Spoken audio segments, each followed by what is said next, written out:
Morning from Kodaikanal. Right now temperature হচ্ছে এখন 11 degree আর প্রচণ্ড হাওয়া দিচ্ছে। তো আজকে আমরা বেরোবো ঘুরতে। আমরা কোডাইকানালে কটা প্লেসেস এক্সপ্লোর করবো আজকে। তার মধ্যে স্পেসিফিক্যালি কিছু আছে যেমন গুনা কেভ, কোডাইকানাল পার্ক, আরও 5-6টা জায়গা আছে। সেই জায়গাগুলো আজকে এক্সপ্লোর করবো। টাইম এখন ঘড়িতে বাজে সকাল 9:30। আমরা ম্যাক্সিমাম আর আধ ঘন্টার মধ্যে বেরিয়ে যাব। সকালে এই জায়গাটা দেখতে পাচ্ছ, এই জায়গাটা পুরো মেঘে ঢাকা ছিল সকালবেলাটা, বাট এখন ক্লিয়ার ভিউ। তোমাদের একটুখানি দেখিয়ে দিই এখানকার ভিউ। ওই যে পাহাড়টা, ওইখানটা পুরো কমপ্লিটলি মেঘে ঢাকা ছিল এই জায়গাটা। আর যদি দেখতে পাবে কিনা এইখানটায় বা স্পেসিফিক্যালি এই জায়গাটা দিয়ে একটা ফলস আছে। আমি যদি ওইদিকে যাই তাহলে তোমাদের দেখাবো। আর তাছাড়া তো আরও বাদবাকি ফলসগুলো যাবোই দেখতে। চলো তাহলে রেডি হই, বেশি দেরি না করে বেরোই, বাইরে এক্সপ্লোর করি আর তোমাদের সাথে শেয়ার করছি পুরো ভিডিও।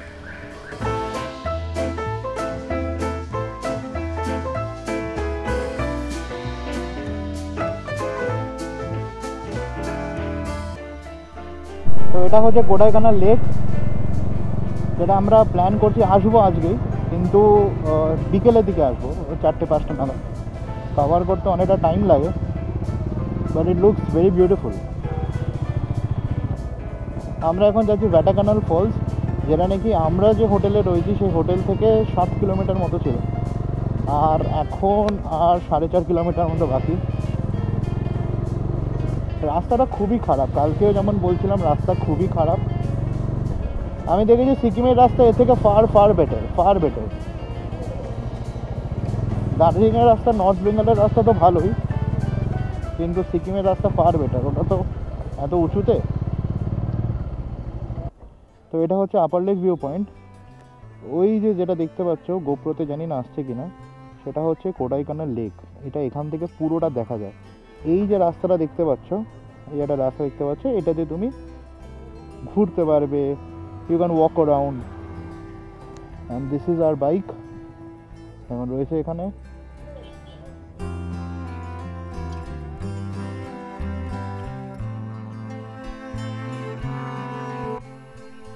কি সুন্দর দেখো গাছগুলো হয়ে রয়েছে।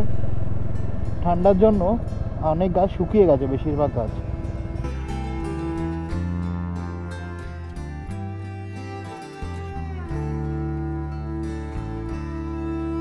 এটা আরেকটা ওয়াটারফল, খুব সুন্দর লাগছে। যদিও আবার জল আছে, বাট মনসুন সময় যে জল থাকে তার তুলনায় অনেকটাই কম। ভ্যাটাকানাল ফলস যাওয়ার রাস্তাতেই তোমার পড়বে বাঁ হাতে এই ফলস, একটা ছোট্ট ওয়াটারফল।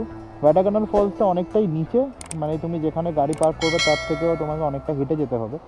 সেটা যদি অ্যাভয়েড করতে চাও তুমি এটা যেতে পারো। এটা ট্রেকটাও খুব কম, একটুখানি জাস্ট যেতে হবে তোমাকে নিচে। সুন্দর জায়গা।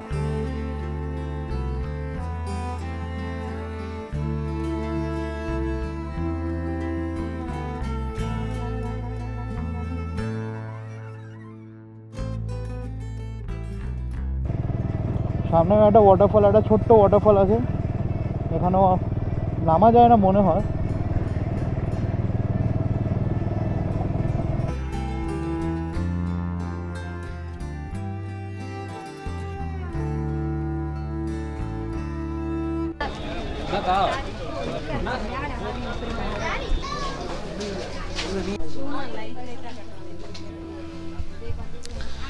এসছি এখন গ্রিন ভ্যালি ভিউ পয়েন্টে, কিন্তু দেখতেই পাচ্ছ পুরোটাই ঢাকা মেঘে, কিছু দেখা যাচ্ছে না। হেঁটে আসতে হবে 5 মিনিট মতো, কিন্তু এসব ওয়ার্থ ইট লাগলো না, কিছুই দেখতে পেলাম না। তো আমাদের নেক্সট স্টপ কোথায়? Pillar rock. Next stop pillar rock. এখান থেকে যেতে মোটামুটি 10 মিনিট মতো লাগবে। 10 মিনিট। তারপর যাবো হচ্ছে আমরা পাইন ফরেস্ট। তবে সুইসাইড পয়েন্টটা খুব একটা বেশি ভালো লাগলো না, কারণ এই ফগের জন্য। হ্যাঁ, ফগ না থাকলে হয়তো কেমন লাগতো বলতে পারছি না, পুরোটাই তো ঢাকা মেঘে।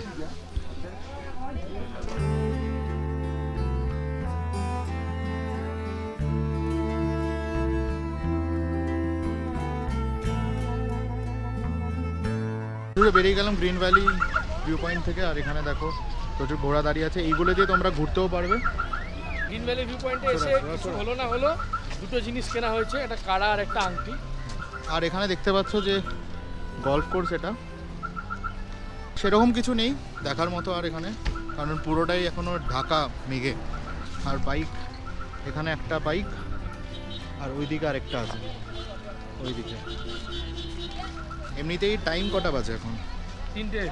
টাইম হচ্ছে 3:12। লাঞ্চও করা হয়নি, পিলার রকে গিয়েই লাঞ্চ করব। যদি ওখানে ভালো ভিউ পাই ভালো, না হলে ওখান থেকে নেক্সট পয়েন্ট যেটা আছে ভিউ পয়েন্ট সেটাতে যাব, সেখানে গিয়ে লাঞ্চ করতে পারি। চলো যাওয়া যাক তাহলে। তো আমাদের নেক্সট ডেস্টিনেশন হচ্ছে pillar rocks, green valley view point থেকে একদমই কাছে, 1 কিলোমিটার জাস্ট। আর এখানে সিনিক বিউটিটা দেখেছো কি সুন্দর। তো ঘুম কে জানা হোগা।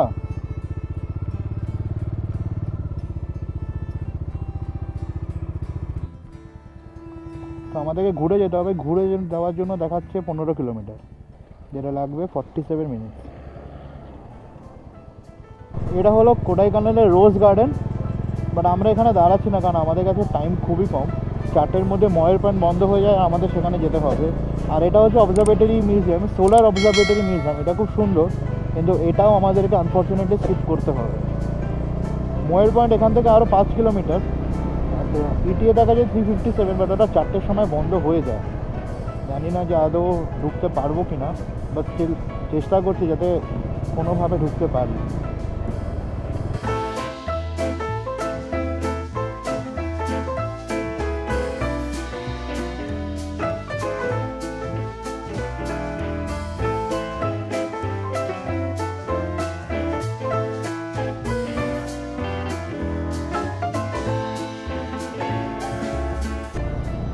সামনে ডান দিকে হচ্ছে পাইন ফরেস্ট, এই দিকেই হচ্ছে তোমার ময়ের পয়েন্ট। তো ময়ের পয়েন্টের জন্য আবার 2 হুইলারের পার্কিংয়ে চার্জ লাগে 20 টাকা করে, সেটা দিয়ে এখন এন্ট্রি করলাম। বাইকের জন্য 20 টাকা, কারের জন্য 100 টাকা।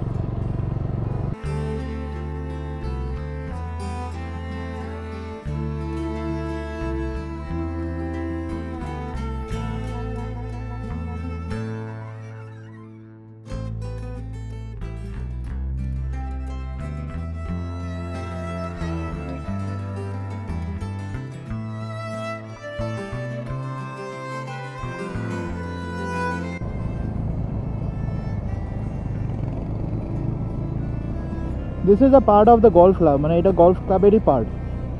কি সুন্দর লাগছে সিনারিটা, তো মানে জাস্ট অসাধারণ।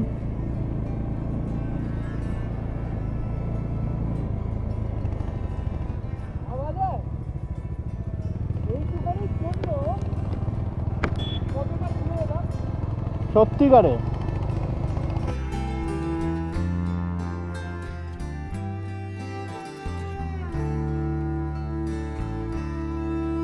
তো আমার গোপ্রোতে চার্জ ছিল না বলে আমি ব্লগটাকে এন্ড করতে পারিনি। তো যদি আজকে ভিডিওটা ভালো লেগে থাকে তাহলে অবশ্যই লাইক করে দিও ভিডিওটাকে, কমেন্ট করে তোমরা জানাতে পারো তোমাদের ভিডিওটা কেমন লাগলো। আর যদি চ্যানেলে নতুন হয়ে থাকো তাহলে অবশ্যই সাবস্ক্রাইব করে দিও চ্যানেলটাকে, আর তার সাথে বেল আইকনটাও প্রেস করে দিও। দেখা হচ্ছে তাহলে নেক্সট এপিসোডে, যেটা নাকি আমরা ব্যাঙ্গালোর ফেরত যাবো আবার কোডাইকানাল থেকে। টিল দেন সবাই ভালো থেকো, সুস্থ থেকো।